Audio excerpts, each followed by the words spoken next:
And we're here, ready to take your phone calls, your blessings, your good thoughts for this New Year's Eve, for the end of 2007, beginning of 2008. You want to do shout-outs to your friends and family? Do you want to just say your hopes and aspirations or your resolutions for the coming year? Whatever you want to do, be part of the New Year's special here in the neighborhood. 631-888-8811. Oh, my God, we actually have a caller. This is it's that rabbi. Let me see. WGBB, you are on the air. Who's calling, please? Dave? Yes? It's your cousin, Adam. Oh, my God, I thought it was my dad for a minute. You got much, much older.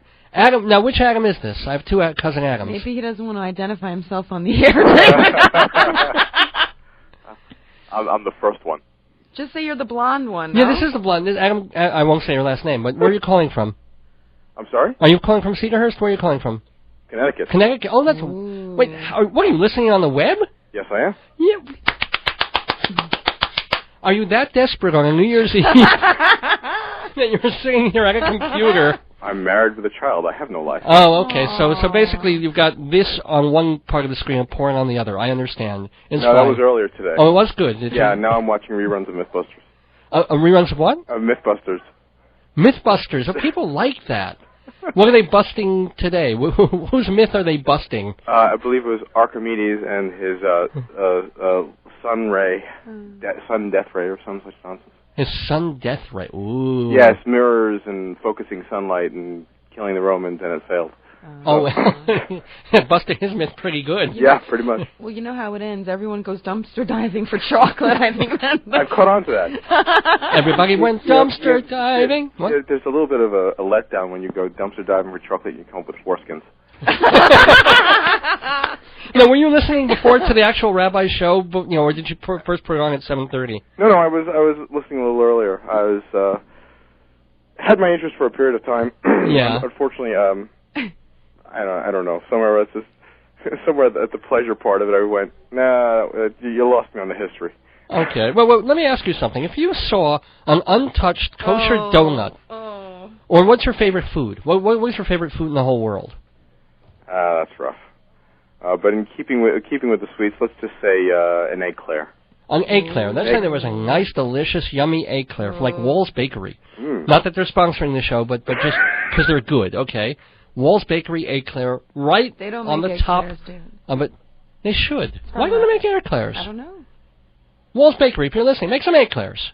Every bakery ought to have an eclair. It's tough, probably got to squeeze the cream in there. It's like a sexual thing. They don't want to do it. They'll offend all the Orthodox people who are there. It's the Eastern European ladies that roll the dough. I don't think they're allowed to do such things. Now, would you, Cousin Adam, would you eat that eclair? No. Would you be tempted to? No. Oh, really? Really? Even if it were pristine, even if there weren't like a bite mark? Well, ask him this. Okay, since you have a child, if things fall on the floor, do you then eat them, or do you put them in the garbage? You mean the 3-second rule? Please explain, yes. No, that only applies to single men who work in construction. Whoa. Now I'm lost. What does that mean? You should explain. What does it mean? It means they haven't been domesticated by their wives. And it means they have no children that they worry about paying for the medical bills. When their children put something in their mouth, it's going to make them sick. Adam, explain the rule to David. He's unaware of this. I thought if it's on the floor less than 3 seconds, it's okay. If it's on the floor more than 3 seconds, you got to throw it out. Is that it? Oh, that's the myth, yeah. But you feel once it's on the floor at all? Well, I figure once it's on the floor, it's the dog's property. Oh, now see, we have dogs, and a lot of times if something falls on the floor in the kitchen, we've got to pick it up very quickly so the dogs don't get it, in case it's chocolate or onion or something that's bad for dogs. Or Ambien. With our dogs, no, we want them eating the Ambien. We actually cut Ambien into their kibble. Aww. But the thing is, our dogs are semi-paper trained, but they pretty much pee and sometimes poop almost wherever they want. Like and yet, honey. If a cookie falls on the floor, I'm going to dust it off. I mean, if it falls into a puddle of pee, I'm not going to eat it. Well, that's comforting to know, Dave. I'll give it to Joyce to eat, but if it's on another part of the floor that's at least dry at the moment, I'll give it a little scrape to get off the initial covering of dust and schmutz and hair and dog whatever. Lovely. And then it's a perfectly good cookie. But I have a feeling I'm not. No. No? No. I got no on this. No. Sorry. Now, let me explain also where I'm coming from. Like, I felt like I wanted to feel good today because it's New Year's Eve. I wanted to feel excited about being on the radio. And Ambien wasn't the thing to take. Not for me. But also, I have a sore throat and I'm fighting off a cold, but I wanted to feel good, so I shaved, and I put on a nice shirt and nice pants or whatever. By the time I get to the radio station, in between leaving my home... Well, we ate also Indian food, which is kind of messy for David. So, first of all, while we're having this Indian buffet, like, I'm drinking some kind of yellow curry stuff, which, of course, forget it. Nothing stains like curry. You can get out any other you can get out blood stains easier than you can get out yellow curry. So I'm saying you now have tie-dye clothing. Oh, I do. I've got this big yellow stain on my white striped shirt. So this shirt is now officially dead. I've been wearing it all day. And explain to Adam what happened in terms of your pants. So I'm looking, I'm starting to get ready. That sounds like a personal issue. I'm working, getting stuff ready for the big show for this New Year's Eve special on WGBB. And as I'm working, I hear a little popping sound. I look down and my belt has literally split in half. Not my pants. My pants are fine. But like this crummy old belt I had from the year at Kimmel that I've been wearing is like, and suddenly I've got like this strands of belt all over me, and I'm walking around and I've got the stain in the belt. And I've gone from being like this put together, cool, hip, middle class radio guy to being a homeless bum. And also what people can't see, thank goodness, is that you wear socks and slippers. Yeah, well... Which gives that Florida tourist look, David, is very attractive. I should be wearing those German shorts. Yes. Swim trunks as pants. That would be... Oh, man. Minuteman, the superheroes of photocopying, printing and binding. Minuteman, no job too big or small. Minuteman, family run since 1975. Minuteman, 1315 Broadway in Hewlett, Long Island, next to the new Loman Shoe Store. Tell them Dave sent you for 10% off. Minuteman, hero of our photocopying dreams. So, Adam, but, I've been doing all the talking here. I'm sorry about that. This is my cousin Adam. How are you, and what's new in your life, and how was your 2007? And ask him about maybe resolutions or things for the new year, or he can, say hi to his family, perhaps, people who are, more spread out. Well, let's see. In the immediate family, I'm listening in the other ear to my wife put my daughter to sleep, and my daughter is fighting her the entire way. Well, yeah, because I think your daughter should live. I think it's a terrible thing. I mean, no, David, sleep like nap time, not sleep like the animals. No, As in she shan't be awake to New Year's Eve. Of course, with my daughter, it means that she'll wake up at 2 in the morning to wake us up and say, well, whatever, it won't matter. Yeah. It won't be pleasant. However, I believe the fight is over Dr. Seuss. Oh. Well, what about that? Oh, she wants to be reading another Dr. Seuss story, or? I do believe, yeah. Oh. That's addictive. I'm going to find her a Dr. Seuss story. We talked to my wife, and David, I'm going to find a Dr. Seuss David, story do not leave on YouTube. No, those Dr. Seuss stories you can't read on the air. I don't know. Once he's gone to the foreskin, the dumpster diving, and the trouble cake, I think he's kind of opened it up. It's not like Horton Hears the Who, just won't cut it. No, hopefully I can find this again. But David, the child is sleeping, not listening. If she hears the story, she's going to wake up. No, I don't think my daughter is old enough to be listening to you yet, Dave. No, absolutely not. However, I have made arrangements with your wife to have you tutor her when she gets a little older in the in the fine art of love. No, God. The finer arts of communication for when she goes to school. Oh. But those 4-letter words are not allowed, Adam. Yes, but Dave could find 5- and 6-letter words to compensate. You were always my most complimentary cousin. I've always, I have nasty relationships with all my family. No, I don't. That's not true. You love them. I love them. They love me. But, a lot of them are like, hey, you jerk. Hey, you bonehead. And hug. Well, my one claim to fame with you is that I got to introduce you to Dr. Demento. Ah. What? You introduced me? Did you not remember the tape? So you're to blame, Adam. Whoa, no. I don't think this is not correct. Oh, was not correct? No. Dr. Demento, I discovered, we were driving somewhere on a Saturday night, and Dad was flipping through the radio dials, and we suddenly heard, like, Laurel and Hardy and Benny Bell and stuff like that coming on the radio. It was like, and Tom Lehrer, and we were like, what is this? And within a week I was listening, and in 2 weeks I was a fan for the rest of my life. You, cousin Adam, introduced me to John Balby. John Balby, sorry. Dr. Dirty, that's what you meant. Dr. Dirty, that's what I was Of course, okay. Dr. Dirty. How could you forget? Who is still, I want to get him on the radio show, because he has been doing his thing. He's a what is it? Cabaret entertainer who's been on the island for literally must be 30, 35 years now. I would think so, yeah. And tell, I mean, FCC regulable, but tell what Dr. Dirty does. He recreates existing songs in more interesting lyrics and poems, something like the Candy Bar poem, which I definitely can't repeat. No, I wouldn't. Yeah. But he plays to a great many college houses, if you will. So I'll leave it to your imagination as to what it is that comes. I mean, if you imagine sort of the kind of thing that, who's that comedian with, Andrew Dice Clay. Andrew Dice Clay put to music without that persona of the hip, tough kind of guy, but those dirty little poems and limericks and fairy tale things, that's Dr. Dirty, and that's his thing. And he does it very well. He's funny. He's very, very funny. Yeah. And he's still alive? Nobody's killed him yet. If you go to his website, he looks like he's in his 40s, but he couldn't be. He's old Dr. Dirty. Because he was doing this thing, I swear to God, when I was 12.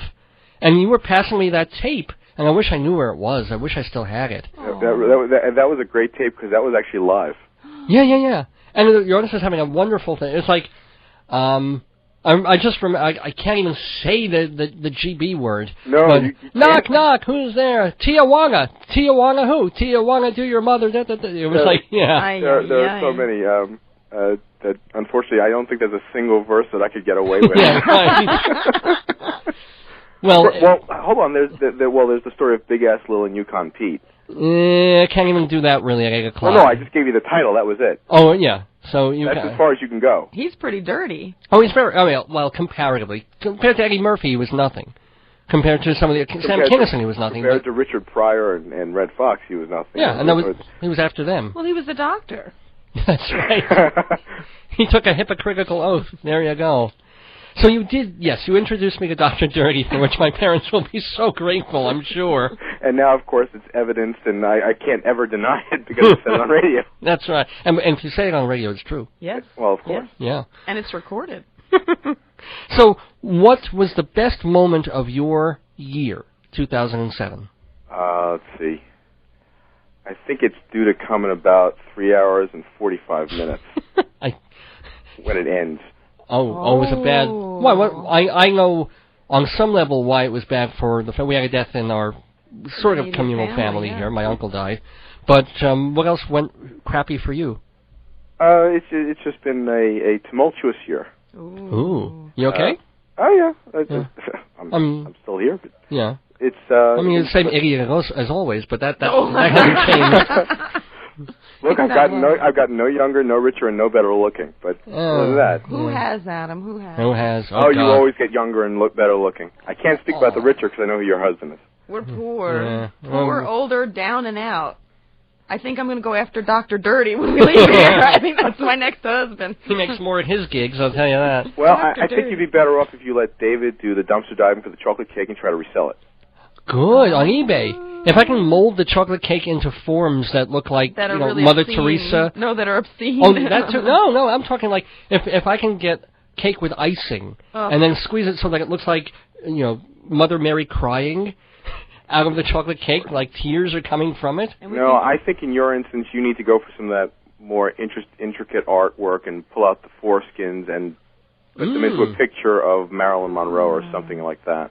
An Andy Warhol type of thing. That's very apt. Actually, you take one foreskin, it's Marilyn Monroe, but if you stroke it, it turns into the entire cast of Bus Stop. Oh, God. I don't even know what that means. Just don't even really want to go there at all. I already went there, so... Yeah, you did. Late. You're a little late. You already rounded that corner. So you got a wife, you got kids. How are they all doing? I have wife and I have kid. Kid. Singular, thank you. You want to give a shout-out to them, or you don't care? David! Of course he cares. The child should be... sleeping. Yes, well, to my wife and my daughter, who I love both very dearly. Yeah. In spite of the fact that they're exasperating. But that's why you love them. No, that's not No, why that's you... not why I love them. I love them in spite of that comment. Again, one word, ambient. So what do you hope for in 2008, Cousin Adam? What are your dreams, your hopes, your aspirations? And my does she have a sister? personal aspiration? Yeah. Be able to spell the word. Let's see. Tick-tock, tick-tock. Well, I don't know if you're asking me. I don't know if you're asking me if you're asking me a serious question. Yeah, no, yes. This is supposed to be a serious program. Oh yeah. Oh wait, hold on now. You just lost all credibility on that line. Come on. If you have any resolutions or things like that. I do not make resolutions because the one thing I can resolve to do is break them as soon as the year ticks in. Oh well. So what resolution did you break last year? Oh, I don't know. Something about being nicer to somebody. I don't know. See, David likes to have this ethnic music playing for a warm, familial bonding time. Oh, I thought that meant there was commercial time. No, he plays it all the time at home. Whenever, yeah. In fact, while you're talking, I'm going to throw on the Jewish Devar guy. No, let cousin But the complete speak. man. Let your cousin speak. Without the foreskin. Oh, that's all right. He's on to the foreskin stuff. Shush, This is good. Shush All right. the rabbi, thank you. So have you thought of a resolution kind of a thing? You know what? I found that, for me, resolutions do not work because... Yeah, you mentioned that you give them up, but what was... No, I just forget. I just forget I've made them. Oh. Never mind giving up. I forget. Maybe your resolution should be to cure your Alzheimer's. Maybe some memory enhancement. I could use several enhancers at this point in Well, time. Yes, I'm sure. Me too. What can I tell you? You get past the big four. How old are you, by the way? That remains undisclosed on radio, but thank you very little. Oh, wow. Okay, no problem. Are you older than David or younger than... He's younger. Yeah, younger than David. I may be younger in years, but I'm feeling older in miles and retreads. Oh, fairy tales can come true. They can happen to Jews when we're young at heart. Not when Sinatra sings it. So circumcision of bris milah. But circumcision is cut forever. Off the rabbi. He was cut off. That's what he's talking about. When a man is born, he's born with the foreskin. Please, David, remove the rabbi. But the complete man. Let your cousin without speak. the foreskin. I just want to grab that little clip and use it for like... When a man is born with the foreskin, yeah. But the complete man. I thought you had made that a soundbite already. With the technology here. No, we have some hamsters in a wheel. They're working very hard. That's how this radio station is generated. We have to feed the hamster once an hour, and then we continue. David's pedaling on a little bike to get the energy up. Let's see. Bright spot of 2007. Wait, hold on, Adam. I gotta hear this. The following. That when a man is born, he's born with the foreskin. But the complete man is to be without the foreskin. Okay, what were you going to say, Adam? I don't know. I lost my train of thought. Well, take a tip from me. Take a tip from him. Oh. Well, Cousin Adam, thank you. Let him give... He was going to say, but he forgot what he was going to say. Something you'd like to see in the upcoming year. I'd like to see some peace.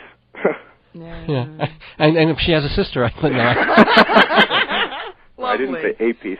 Some peace. You think it's going to happen, dude? No, I don't. I have very little faith in the current administration and the radical behavior of people who just feel the need to waste money outside of our country as opposed to using it where it could do some good inside of our country. But interesting. So how you pay Oprah, huh?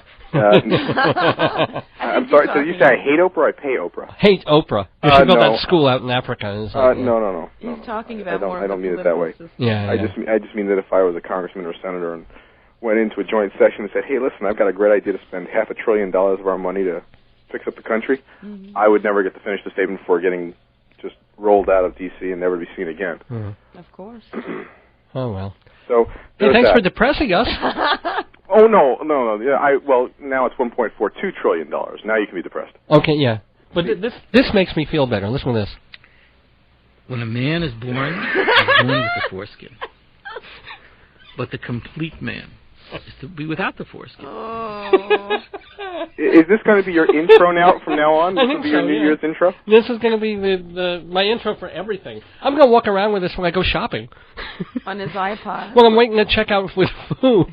I mean, okay, can I pay with Discover? Great, just swipe here. Oh, and by the way, ma'am, just if you bag that. When a man is born, he's born with the foreskin. But the complete man is to be without the foreskin. Does that make sense to you, David? Well, I haven't heard the whole thing. The amazing thing is that it got right to that point when I was just doing that. I'm so happy I found that again. And now we're just going to I'm going to play that 15,000 times. Talking about military spending. Yeah. You know, You turmoil. asked me a serious question. You shouldn't have done that. I know, and what does David do? Let's put on the foreskin segment again. As a tribute to my cousin David, let me put it this way. Yeah. In his creative way, I could see him managing to use this as his opening line the next time he's the best man at a wedding. Well, you know, Adam, he's barred. You know, from many family functions, David cannot speak, dance, a toast. He's not allowed to I've seen him. I know David can't dance. It has nothing to do with anything else. You know, I haven't, in any family wedding, I have not been allowed to rape in 4 years. Oh. Yes, but they have allowed you to pillage. Pillaging they still, you know? Well, usually David goes through the gifts while they're celebrating or cutting the cake. He tends to go through, like, those gift cards, you know. Oh, yeah. Well, you know, finders keepers. What happens? So, and they don't do a good job hiding them. They really don't. It's not the afikoman, David. You know, the coats is a little more tricky. He shakes them down. Of course. Yeah, but you keep trying to bribe the coat check girls. It doesn't work. I know. I use my charm, but that's very, kind of limiting. I go to a coat check girl. I say, no. hey, baby. I want to tell you that. When a man is born, he's born with the foreskin. But the complete man is to be without the foreskin. Oh, it's only 8:21 and we're already so giddy and desperate, ladies and gentlemen. You're listening to the WTBB New Year's special in the neighborhood. I'm Dave Lefkowitz. That's my wife, Joyce Weil. And on the phone, we're saying hi to my cousin Adam, who was kind enough to call in you should refer from to Connecticut. Him as the blonde Adam. The because blonde there are many Adam. Adams, so he's like one of the lighter. Yeah, everybody listening knows that this is the other Adam. He's got blonde hairs, as opposed to the brown-haired or darker-haired Adams. I think I'm the only one who's suffering in Connecticut, though. No, anybody who's listening to this program. No, in Connecticut, they're very waspy. Anyone with our whatever 100-mile radius and 1,000-watt circular circumference from Freeport is suffering very badly right now. I'd say you'd better get me off the air before you lose your entire radio listenership. Okay, agreed. But it was wonderful, actually, for you to call in, man. And I want to wish you a very, very happy and healthy, please God. And I guess I'm more stable. You didn't want to go into some of the bad stuff that happened this year, but I hope it gets better, whatever it is. It's just been one of those years. I know. But you know what? What? For all the family that we still have here, for which I am very grateful, and it is good to hear you on the radio. I do enjoy every weekend. You actually listen to the show every weekend? As much as I can, yeah. I may not get to listen as long as I'd like. I do have to get up for work at 4 or 5 in the morning. Honey, I told you I had a listener. Wow, Adam. The blonde Adam is the first. Now he could be your #1 fan now. Well, now you have to be written in the Book of Life for another year, just so I have a listener. You can't die. That's lovely, honey. My daughter will be very happy to hear that, actually. Yeah, well, yeah, so would I. And your wife as well. Nah, Maybe you should play that foreskin bit around her. She's interested in that. In any case, that for both of you and your family, a happy and a healthy, and please be safe. Yeah, to you too. And to you and your family and the extended family and all of that. The mishpucha. Really, honestly, man. Don't be a stranger. Don't bother me when I'm busy, but don't be. And if you're listening in on Sunday nights, sometimes I'm all on earlier in the night from like 6 to 8 at night, or even at 10:30. Sometimes I'm taking phone calls. Call in. I'll call. You're very funny. You're great to talk to, and we're desperate. So that combination, it's killer. And blondes are more fun. So. Woohoo! And I'm now going to play this for your daughter. She wanted some Dr. Seuss. Oh Lord. So here it comes. Here's some real, actual Dr. Seuss in a certain kind of a cool way. Let's hope it's clean. It is. That is kind of marvelous in its way. So thanks for calling Cousin Adam. Everybody, you're listening to the New Year's special